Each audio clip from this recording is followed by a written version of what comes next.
हंस बहादुर मिश्र जो कुछ भी है उसमें अंशदान उनका भी है। वे न होती तो मैं नहीं होता। पतियोर देन चार देन पतन्नो भुवन स्मृते। और डॉक्टर नीली कुमारी हमारी पहली शोध छात्रा। जिस तरह माता पिता को पहली संतान प्रिय होती है, उसी तरह हर शोध निर्देशक को पहला शोध छात्र या पहली शोध छात्रा प्रिय होती है। इसलिए नीलू कुमारी संतान की तरह प्रिय है। मेरी वजह से ये असिस्टेंट प्रोफेसर बनी, लेक्चरर, और उनकी वजह से मैं प्रोफेसर बना था, इसलिए प्रिय है। डॉक्टर सुजाता जी मेरी छात्रा थी और बाद में मेरी शोध छात्रा बनी। बिल्कुल नया मौलिक टॉपिक दिया था, अंगिका का भूभाषिकीय अध्ययन। भूभाषिकीय अध्ययन बिल्कुल नया है, जियो लिंग्विस्टिक स्टडी इन्होंने की थी। और इनके जो परीक्षक थे डॉक्टर वीरेंद्र नाथ श्रीवास्तव, वह मेरा आदि शिष्य है, मुजफ्फरपुर में है। वह उसका परीक्षक बना था। इस सम्मान समारोह के अवसर पर उपस्थित इधर JRF अंगिका और हिंदी दोनों के छात्रवृंद और बाहर के भी कई मित्रों को मैं देख रहा हूँ, मीडिया से आए हुए मित्र। अभी अभी एक सज्जन बाइट ले रहे थे टीवी के लिए कि आप अपने छात्रों को क्या कहना चाहेंगे इस मौके पर। तो मैंने कहा, जिस तरह माता पिता अपनी संतान में जिंदा रहते हैं, जब तक संतान जीवित है माता पिता मरते नहीं। मेरे छात्र जब तक हैं बहादुर मिश्र जिंदा रहेगा।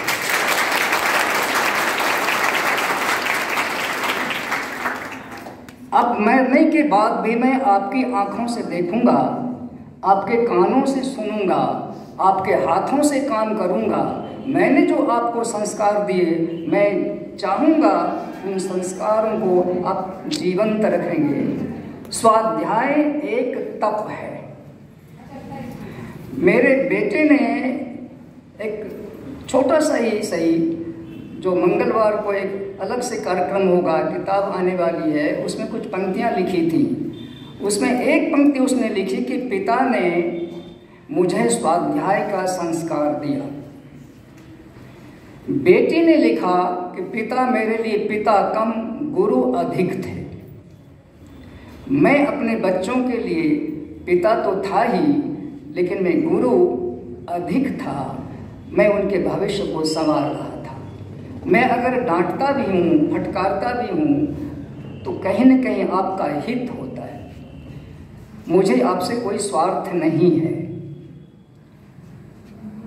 बहुत लंबी एक जिंदगी जी ली मैंने, 42 साल 7 महीने 13 दिन, पौने 43 साल। शिक्षक के जीवन में कितना बड़ा काल होता है, कालखंड होता है। 43 साल लोग पूरी जिंदगी नहीं जी पाते, और लगभग 43 साल मैंने आप सबको पढ़ाया, नई पीढ़ी को पढ़ाया, संस्कारित किया। मेरे छात्र जहाँ कहीं हैं अच्छी हालत में हैं। मुक्तेश्वर नाथ तिवारी शांत निकेतन के प्रोफेसर अध्यक्ष, TNB का मेरा छात्र। अभी अवधेश झा जी चरण छू कर गए, TNB के छात्र थे। कृष्ण कुमार जी वर्धा में हेड और रजिस्ट्रार बनकर अभी हटे हैं, मेरे ही छात्र हैं।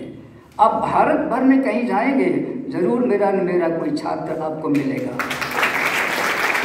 मैं उन्हीं छात्रों में जीता हूँ और उन्हीं छात्रों में जीऊंगा। जब तक आप हैं बहादुर मिश्र, तब तक है।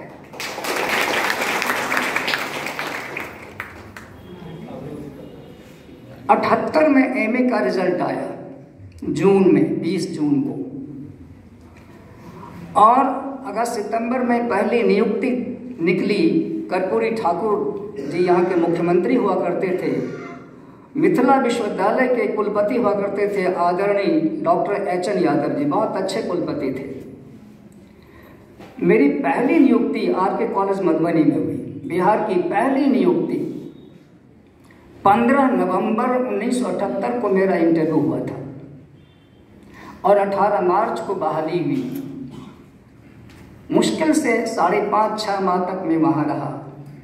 डॉक्टर वचनदेव कुमार, डॉक्टर रमाकांत पाठक मेरे परीक्षक थे, वहाँ अंतर्वीक्षक थे। और दोबारा मैंने फिर यहाँ के लिए जब इंटरव्यू दिया तो फिर वचनदेव कुमार यहाँ आए।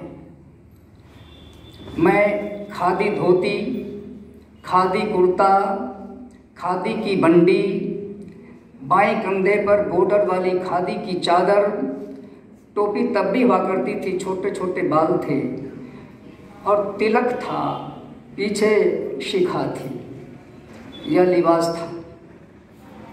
वचनदेव ने पहचाना, कहा कि पंडित जी आप तो वहाँ हैं, मिथिला में हैं, आप यहाँ क्यों आना चाहते हैं? मैंने कहा सर गुरु दक्षिणा चुकानी है।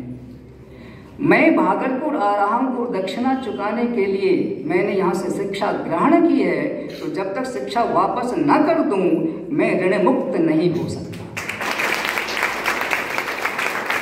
आलोक प्रेमी ने 50 सवाल मुझसे किए, किताब में देखेंगे उनके जवाब, मैंने क्या क्या जवाब दिए। 50 सवालों की एक लंबी सूची मेरे सामने रख दी और एक सवाल था कि आप अध्यापक नहीं होते तो क्या होते? मैंने लिखा मैं अध्यापक ही होता। अध्यापक के सिवा मैंने कुछ सोचा ही नहीं था, मुझको अध्यापक तो बनना ही था। इसलिए कोई भी विधान हो, मुझे अध्यापक बनना ही था। क्या किए इसमें, या मेरा पेशा नहीं या मेरी वृत्ति नहीं, मैं इसे अर्थार्जन के लिए नहीं आया था, यह आत्मतुष्टि का एक माध्यम था। मैं आत्मतुष्ट महसूस करता हूँ। ऋण कई प्रकार के होते हैं। एक गुरु ऋण होता है, आचार्य ऋण, मातृ ऋण, पितृ ऋण, देव ऋण और आचार्य ऋण। तो जब तक आप पढ़ाते नहीं किसी को, गुरु का ऋण चुकेगा नहीं। इसलिए मुझको अध्यापक तो बनना ही था, क्योंकि गुरुओं से जो मैंने सीखा था उसमें कुछ ब्याज लगाकर, सूद लगाकर आपको वापस करना था। इसलिए अब मैंने जो आपको पढ़ाया उसमें ब्याज जोड़कर, चक्रवृद्धि ब्याज से आप अपने छात्रों को, आने वाली पीढ़ी को आप पढ़ाएंगे। आप में से कई लोग विद्यालयों में हैं, महाविद्यालयों में या जाने वाले हैं। तो पहली सीख तो यह है। कालिदास का एक प्रारंभिक नाटक है। कालिदास मेरे प्रिय साहित्यकार हैं संस्कृत में, उनका समग्र साहित्य मेरे पास है। उनका एक प्रारंभिक नाटक है मालविकाग्निमित्रम। उसके प्रथम अंक के 16वें और 17वें छंद पर 2 बड़े महत्वपूर्ण छंद आए। शिक्षक की परिभाषा है उसमें, शिक्षक को कैसा होना चाहिए, आप लोग याद कीजिएगा, देख लीजिएगा मालविकाग्निमित्रम 16वां और 17वां छंद। पहला है श्रेष्ठा क्रिया कस्यचिदात्म संस्था संक्रांतिरन्नस्य विशेष युक्ता यस्यो भयं ससाधु शिक्षकाणाम धुरि प्रतिष्ठापितव्य एव। और फिर 17वां छंद है कि लब्धास्पतो स्मित विवाद भीरो तितिक्षमाणस्य परेण निंदाम जस्यागमः केवलम जीविकाये तम ज्ञान पणिजं वदन्ति। पहले छंद का अर्थ यह होता है, कोई कोई ऐसा होता है जिसके पास अनुभूति पक्ष तो होता है, ज्ञान पक्ष तो होता है, जानकारियां बहुत होती हैं, लेकिन जानकारियों को छात्रों तक पहुंचा नहीं पाते ठीक है। हमारे एक शिक्षक थे, अंग्रेजी के नाम नहीं बोलूँगा, बड़े अच्छे शिक्षक थे, डीजे कॉलेज में पढ़ाते थे, बाद में अंग्रेजी के अध्यक्ष बने स्नातकोत्तर में, और उनके बारे में मशहूर कहावत थी, he is such a teacher who is not well received by students. अपने प्यूपल्स के द्वारा, स्टूडेंट्स के द्वारा वेल रिसीव्ड नहीं है। छात्र उनको ग्रहण नहीं कर पाते। कृष्णानंद भाई समझ रहे होंगे, बहुत अच्छी तरह समझ रहे होंगे। बड़े अच्छे शिक्षक, बड़े ज्ञानी, विदेश में रहकर आए थे, वेल्स रिटर्न थे। मैंने उनका एक वर्ग अध्यापन ठीक से नहीं समझा डीजे कॉलेज में, अंग्रेजी का। मैं बुरा विद्यार्थी नहीं था, अंग्रेजी का नहीं समझ सका। मेहदी अली साहब को समझता था, बीके सिन्हा को समझता था, कचौड़ी लाल को समझता था, एसके दास को समझता था, आरआरपीएस साहब को समझता था, और उन्हीं के कहने पर मैं अंग्रेजी में आया था। राधिका भाव में अंग्रेजी लेने गया ऑनर्स में। कहा मिश्रा क्या लिख रहे, अच्छा है कि तुम हिंदी ले लो। कहा क्यों सर? अरे अंग्रेजी वाले बड़े कंजूस होते हैं, फर्स्ट क्लास देते ही नहीं, तुमको फर्स्ट क्लास नहीं देगा, तुम हिंदी ले लो, टॉप कर जाओगे, फर्स्ट क्लास फर्स्ट। मिला भी था उनके कहने पर, फिर शीतांशु जी के कहने पर, और उसके पहले श्री उमाकांत सिंह जी मेरे मिडिल स्कूल के अध्यापक हुआ करते थे। इन तीनों की प्रेरणा से मैं हिंदी में आया। मैं जमाने तक हिंदुस्तान टाइम्स में अंग्रेजी में लिखता रहा, कई वर्षों तक अंग्रेजी में लिखा, और उनको लिखने के बाद जब संकलित किया तो उसका नाम रखा फ्रॉम रीडर्स डेस्क, जिसकी भूमिका आर्य यादव जी तत्कालीन कुलपति ने लिखी थी, दत्ता साहब ने लिखी थी, सीपीएन सिन्हा साहब ने लिखी थी, कई लोगों ने उस किताब पर सारी टिप्पणियां लिखी थी। तो अंग्रेजी मेरी बुरी नहीं है, मैं अंग्रेजी भी शौक से पढ़ सकता था, लेकिन मैं हिंदी में, मैं जब इनको पत्नी को, होने वाली पत्नी को जब देखने गया था बोकारो, बहुत लोगों को भ्रम है कि मेरी लव मैरिज है। लव मैरिज नहीं है, प्रेम विवाह मेरा नहीं है। मैं आरके कॉलेज मधुबनी में नियुक्त हो गया था, इनके पिताजी मुझको ढूंढते हुए वहां गए, मैं दरभंगा चला गया था, मुलाकात हुई नहीं। फिर दोबारा घर पर आए, मेरे एक भाई थे, सदवा गए थे, स्वामी आगमानंद की तरह, भगवती नंदन, वहाँ जमालपुर सदर बाजार है, दुर्गा मंदिर, वहाँ के महंत होते थे, 3 साल पहले दिवंगत हो गए। उनको भेजा बुलाने के लिए मुझको। तो मैं जब वहाँ मधुबनी से भागा जब आया तो देखा कि इनके पिताजी विराजमान है दरवाजे पर। तो फिर मुझको पकड़कर इनको दिखाने लगे, है कि नहीं, वही धोती कुर्ता बंडी। इसकी माता जी कह रही थी तुम ना कह दो, तुम ना कह दो। इनके भाई मेरा इंटरव्यू लेने आए, छोटा भाई, कहा कि आपको पहनने के लिए कोई कपड़ा नहीं है, खत्तल पहनते हैं। आदित्य अभी joint commissioner of labour department में अभी सहरसा में पोस्टेड है, आदित्य राजहंस जी। कहा कि हमने कहा नहीं, पहनने के लिए तो खादी से बढ़िया कुछ नहीं होता। अच्छा, आपने हिंदी क्यों पढ़ी, और कोई विषय आपको नहीं मिला? आप हिंदी क्यों पढ़ी आपने? कहा कि नहीं, पढ़ने के लिए हिंदी से बेहतर कोई विषय नहीं है। मैं स्कॉलरशिप होल्डर था मैट्रिक में, उच्च मानक अंकों के साथ पीडी हाई स्कूल जमालपुर से मैंने मैट्रिक की परीक्षा पास कर एमए तक छात्रवृत्ति मिली, नेशनल मेरिट स्कॉलरशिप। तो मैं तो बहुत अच्छा छात्र था, कुछ भी पढ़ सकता था, लेकिन मैं बंध गया, गुरुजी ने बांध दिया, और क्या करना है, तो कसम दिला दी, तो फिर कसम। अब उसने भी एक लिखा मेरे बारे में कि नहीं, मैं गलत था, मैंने गलत सवाल तब किया था कि आपने हिंदी क्यों पढ़ी, मैं गलत था। अब पता चला कि नहीं, हिंदी आसान नहीं, बहुत कठिन है। तो एक लंबी यात्रा रही मेरी, और उसमें कालिदास को जब पढ़ा तो उन्होंने लिखा फिर 17वें छंद में कि कुछ लोगों के लिए यह वृत्ति, अध्यापकीय वृत्ति, नौकरी भर है। लब्धास्पतो स्मित विवाद भेदो, नौकरी मिल ही गई, अब करना क्या है ना? दूसरों की निंदा से वो तिल मिलाते रहते हैं, कालिदास लिखते हैं।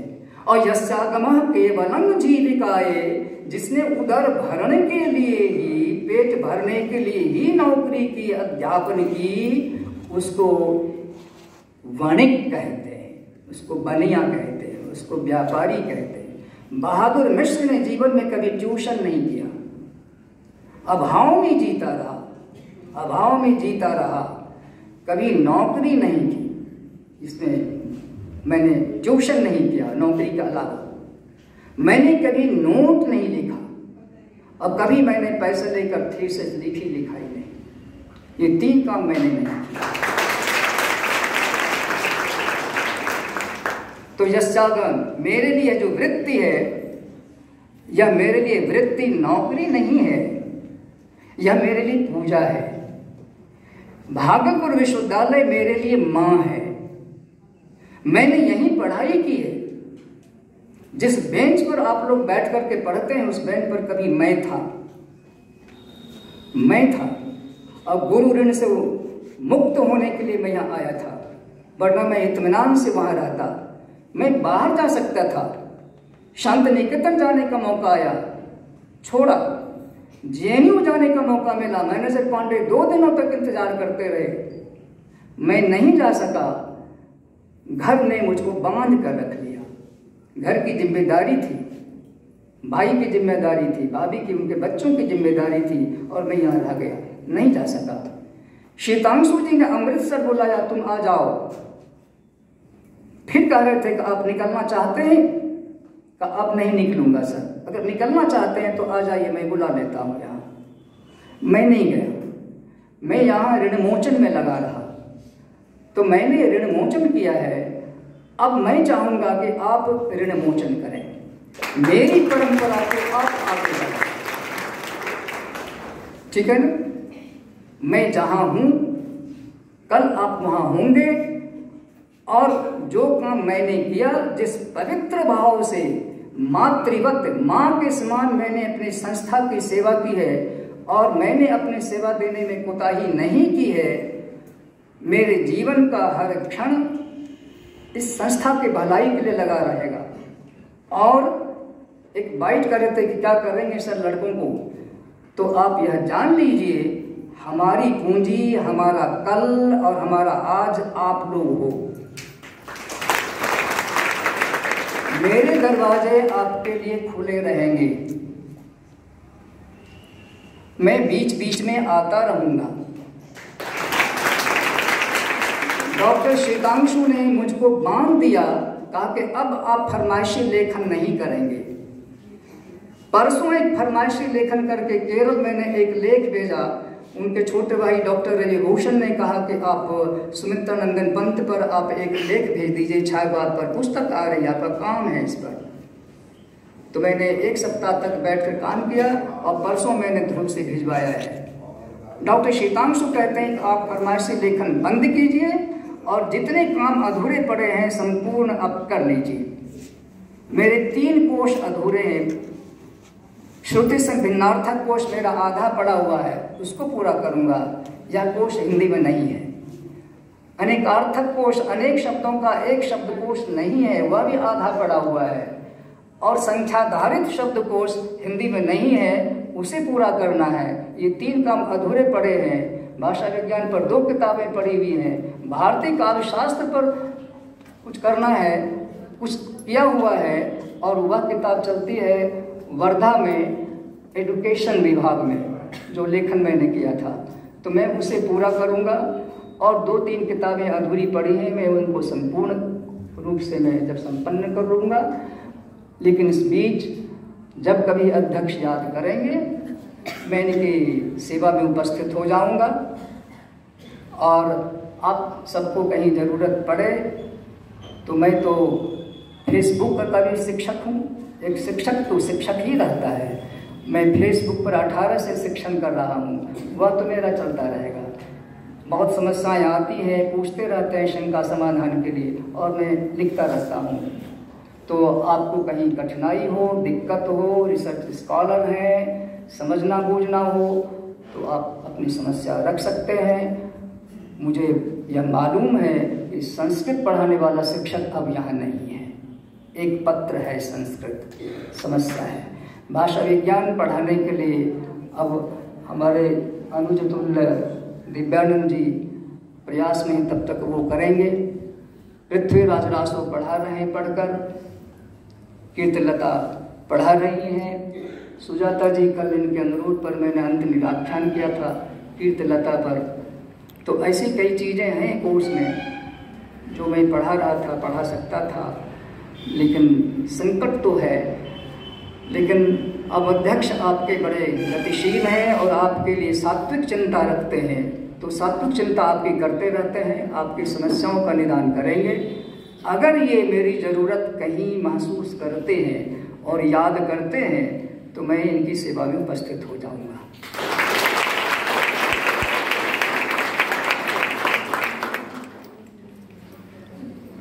एक शिक्षक कभी सेवा मुक्त नहीं होता, कागज पर होता है। मैं कागज पर आज मुक्त हो रहा हूँ, इसलिए उन्होंने सेवानिवृत्ति आयोजन ऐसा किया नहीं, सम्मान समारोह किया है। ये मेरा सम्मान कर रहे हैं और मैं इनकी भावना का आदर करता हूँ। यह मेरे लिए अत्यंत भावुक क्षण है। लड़कियाँ जब कोलाज पेश कर रही थीं गीतों का, मेरी आंखें नम थीं। मैंने जिंदगी में पहली बार केक काटी और शायद अंतिम बार।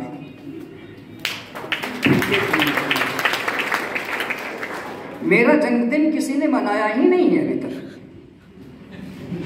मैंने कभी मोमबत्ती नहीं जलाई, मोमबत्ती फूंकी नहीं। कल मेरे पोते ने कहा कि दादू कब आ रहे हो। उनको पता है कि दादू रिटायर करेंगे ना, तब हमारे साथ समय। आप आ रहे हैं ना? मैं अभी बंगलोर जाऊंगा घूमने के लिए, मैं वहां से जब लौटूंगा तो आप भी चले आओ। नतनी वह इंतजार में है कि नाना जी नहीं आइएगा तो मैं 10 की परीक्षा आ गई है, कैसे तैयारी करूंगी। वह इंतजार में है कि मेरी तैयारी करा दीजिए। मम्मी की तैयारी कराई, 95% मार्क्स आए थे, आप मेरी भी तैयारी करा दीजिए। पोते इंतजार में है दोनों का, आप आइएगा तो टॉय शॉप जाएंगे, खिलौने की दुकान आप खरीदवा दीजिएगा। तो सबको अपनी अपनी पड़ी है, तो उनकी फरमाइश भी है, उनकी फरमाइश भी पूरी करूंगा। मैं आज चला, तुम आओगी कल, परसों सब संगी साथी। भाई कृष्णानंद जी दिसंबर में जा रहे हैं। ये हमारे अग्रज की सेवानिवृत्ति नहीं है, पुनरावृत्ति है। और भाई कृष्णानंद जी दिसंबर में सेवा मुक्त होंगे। अग्रिम शुभकामना और बधाई दे रहा हूँ उनको। तो हम लोग तो शुरू से साथ साथ काम करते रहे। अभी ये भी एक संस्मरण की पुस्तक ला रहे हैं, मैंने भी किताब देखी थी। और कामायनी और वेस्टलैंड दोनों मिलाकर के उन्होंने PhD की थी। किताब अब छपकर आ रही है, तो अगर मौका मिले तो पढ़िएगा वो किताब। तो मैं इन्हीं शब्दों के साथ आपका मैं आभार ज्ञापित करता हूँ कि आपने मुझे बहुत सम्मान दिया, बहुत प्यार दिया। इतना सम्मान और प्यार मुझे कभी मिला ही नहीं, और पता नहीं मैं इसे उठाकर रख पाऊंगा भी नहीं। आपके सम्मान और प्यार के भार से मुझे लगता है 1 इंच जरूर मेरी लंबाई कम जाएगी।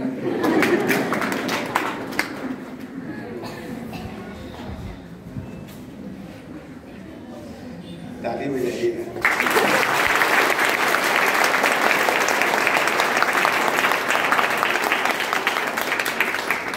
पहली बात तो ये है कि जब तक मैं हूँ बहादुर बाबू के लिए विभाग 24 घंटे